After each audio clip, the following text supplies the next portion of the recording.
Now at 6, the U.S. issues a stern warning to North Korea: back off on the pursuit of nuclear weapons or risk the destruction of its people. On Twitter this morning, President Trump said his first order as president was to renovate and modernize America's nuclear arsenal, and that it's stronger and more powerful than ever before. But he says he hopes to never use that power. And in North Korea today, authorities arranged this massive rally to show nationwide rejection of sanctions imposed by the United States. Tonight, there is serious concern in Guam. North Korea says it's examining a plan to strike areas around the U.S. territory. CBS News correspondent David Martin joins us now from the Pentagon. And David, what is the reaction you are hearing from military leaders there? Well, for some time now, North Korea has been able to make threats about destroying American cities, destroying American military bases, and it could be dismissed as bluster. But recently, the North has made so much progress in developing its nuclear weapons that it can no longer be ignored as just talk by Kim Jong-un. So the U.S. now has decided to respond with some threats of its own. And of course, the Defense Secretary, Jim Mattis, gave a very specific threat today when he was en route to tour a ballistic missile submarine.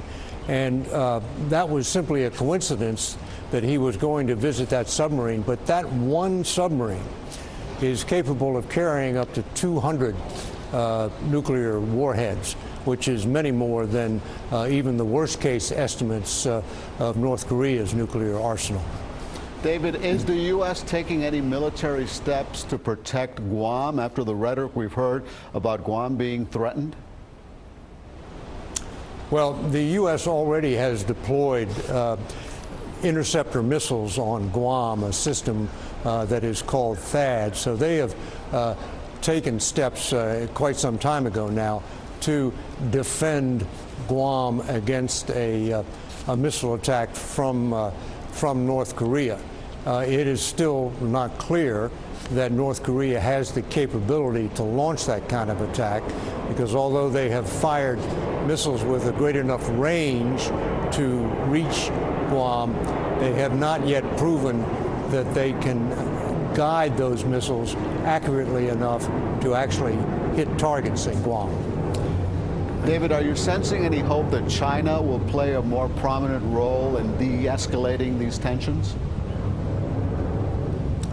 Well, I think hope is probably the strongest word you can give to it. I mean, China did sign up to these new UN sanctions, which are the toughest sanctions that have yet been levied against North Korea. But I don't think many government officials are counting on China to enforce those sanctions ruthlessly, because China doesn't like the idea of North Korea with nuclear weapons, but what it likes even less is the prospect of North Korea going into such an economic tailspin that it collapses, and China then has a refugee crisis on its border.